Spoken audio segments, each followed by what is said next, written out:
Welcome to Mac 24/7. Today we're going to be talking about Cyberduck and Amazon S3 buckets. So recently I've been trying to reduce the amount of FTP accounts that I have and increase the number of S3 buckets. There's several issues with FTP accounts, namely security and encryption that it provides. So we're going to have a look at setting up a Amazon S3 bucket through an Amazon account and then adding it to Cyberduck so that you can drag and drop folders into the bucket, and then we'll monitor it online and we'll have a look at it in Cyberduck when they update. Okay, so let's get started. We're going to go through to Safari, and then we're going to go for the Amazon web address, which is AWS, which is Amazon Web Services. So it'll take you through to the Amazon Web Services homepage. And what we're going to do, we're going to create an AWS account. So if I just click on the AWS up the top there. Okay, so here I'm going to fill out my various account details. Now we've put in all our details, it's asking us to personalize our experience. So it's asking for my role is, I'm going to select for this particular thing, I'm going to go for an IT administrator and that I'm interested in, let's go with storage. So we'll submit that and go through to the next screen. So let's sign into the console, and through those lovely arrows it takes us through to the page coming up any second. Here we go. Now this looks really scary. The first time I saw this I was like, what the heck is going on here? The majority of this you will not use, but we need to look at the bits that you are going to use. In this particular thing, we're talking about storage. Now, obviously there is a storage menu there, and it's saying that you can go and look at videos and tutorials, which might be useful if you're just getting started. But other than that, just have a listen to this guide. So we're going to go and search for S3. We're not going to go for Glacier because that's a different type of storage that is a bit cheaper but takes longer to recover your data. So S3 is the one where you can recover your data instantly, or basically as quickly as your internet connection allows. But there's other elements to it that will let you do it quicker, which I'll come on to a bit later. So we're going to select S3. And once again, it'll take us through to this screen here. Creating a bucket is like creating an FTP account with your internet provider or whoever you choose to host your data. Let's think of it as just an advanced folder. So we'll go to create a bucket. And then this is quite crucial. You have to enter this bucket name, and it has to be DNS compliant. So you'll see in a second the format of the name that you have to have. So I'm going to call mine, unsurprisingly, Mac 24/7. In a second it'll tell us whether that's available. I'm going to select where we are. Let's find, this is basically to direct Amazon to the London servers. So we'll select London. It's telling us with no buckets because obviously we haven't set anything up yet. So I'm going to go to next. And then it's telling us a few bits of information here. The basic one that I tend to take is the default encryption. I don't tend to go through the rest apart from potentially versioning. If you want to keep all versions, not just incrementally back up what you've got, you should tick this. Now you can go and learn more on this if you think that applies to you, but for this example we're just going to tick that automatically encrypts objects when they're stored in S3. Now this is kind of the whole point about doing this rather than doing an FTP account, because you're getting much better encryption. As it's saying, you're getting AES 256-bit encryption, and Amazon is managing your keys in that. You can go for the other one, but I tend to use the 256 and find that fine. So we're going to click through this. Now we are blocking all public access because we want this to be private. That's the whole idea of setting up our Amazon S3 bucket. So we'll keep block all public access ticked for now.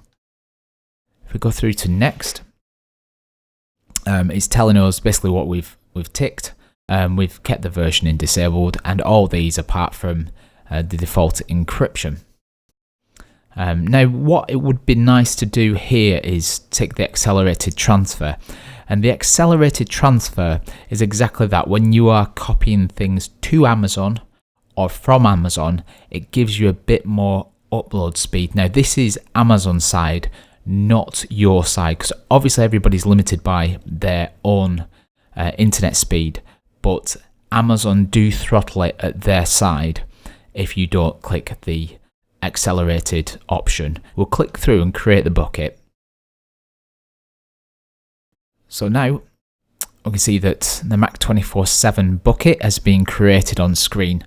Like I said, just think of this as an FTP, and when you click in, it's like a folder, but we've got nothing in there at the moment.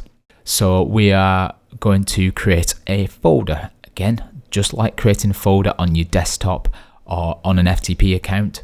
So we're going to call this Documents. Once again, we're going to put the encryption on, and then we'll save it.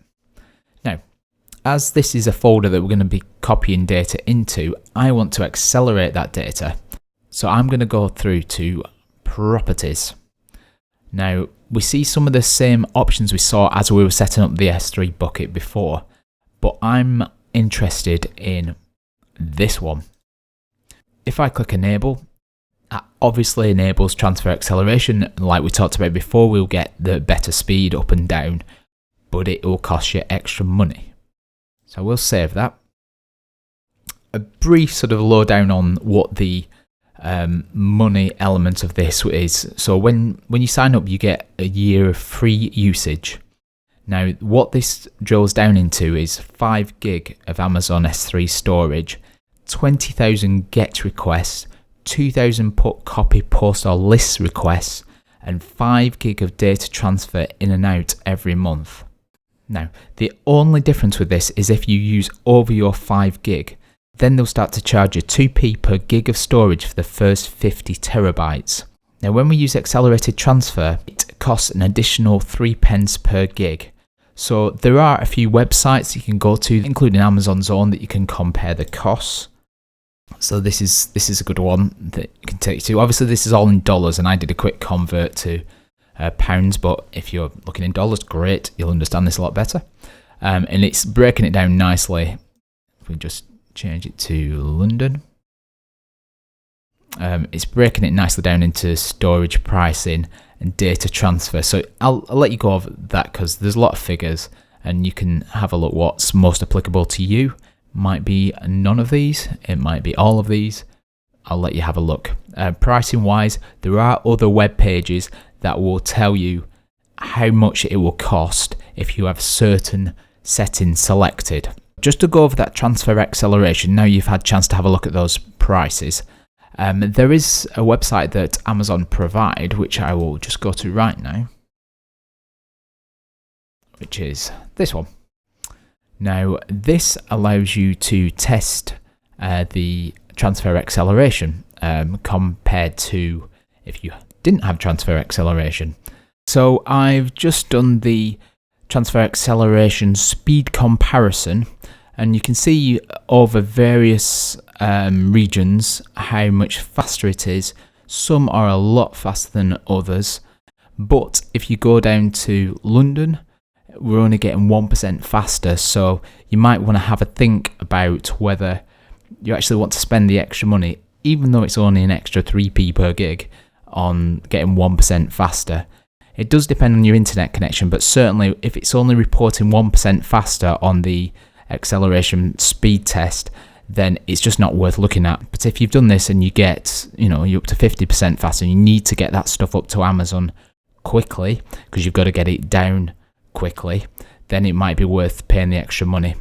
Let's head back to the management console. As we've just seen that it's not offering much difference, I'm going to take the transfer acceleration off. So we suspended it there. and I'll go back to that. So we're looking at our documents there. So now what I'm going to do is download Cyberduck and then take you through the security details. So firstly, we're going to pull up a new window and we're going to go to cyberduck.io. Now Cyberduck.io does have an app in the Mac App Store, but you will have to pay money for it. If you come to this website, you can download it for free. Yes, it'll put on a donation request at the end when you quit out of the app, but it's free and you can just press later. So we're going to download it. Let's get the downloader for Mac. Just click allow for that.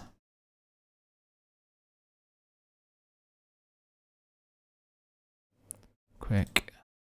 And open Cyberduck up. So I'll open this here. So here's Cyberduck. It's quite a simple program. If you want to familiarize yourself with it, you can go through it. There'll be guides on the Cyberduck website and there'll be lots of tutorials about it, but I'll guide you specifically through adding your Amazon S3 bucket. We're going to create a new bookmark by pressing the plus symbol. Now here it automatically selects FTP as the default, but we're going to select Amazon S3 because of course that's our storage, and we need to go looking for the access key ID and then the secret access key to allow us to access the storage. So we're going to go back to our other screen to find out those details now. Right, back in our S3 screen, we need to go to Mac 24/7 or whatever your username is. Go to My Security Credentials. Then click Continue to Security Credentials. Then click on the Access Keys. Now I've created a few previously just to test this bucket out, but I've deleted them so that they're not active anymore. So we're gonna, for this purpose, we're gonna create a new access key. And it brings up this box. We need to show the access key to see the details. Now, as we saw on Cyberduck before, these are the crucial ones. So I'm gonna select and copy that back into our Cyberduck. So we'll paste that there and then just pop back to the secret access key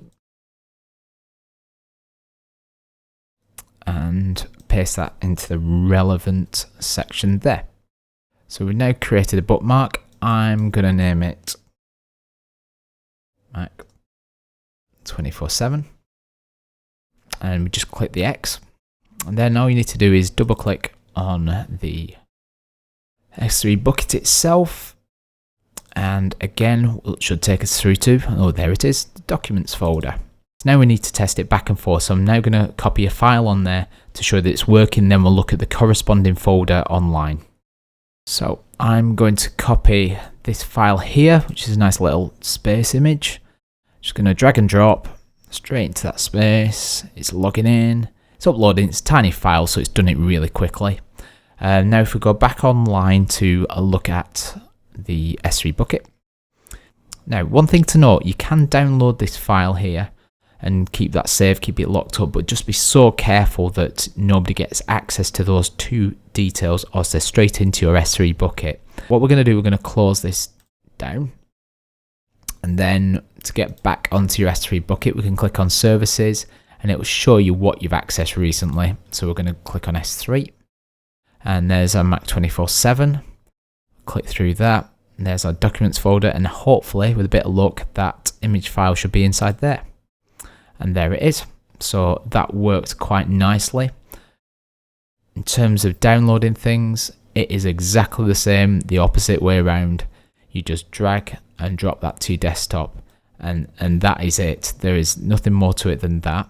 Hopefully that's all the information you need to get you started with Amazon S3 buckets. Just review the pricing to make sure that you're not paying too much or more than you need to for the transfer, like we talked about the transfer acceleration.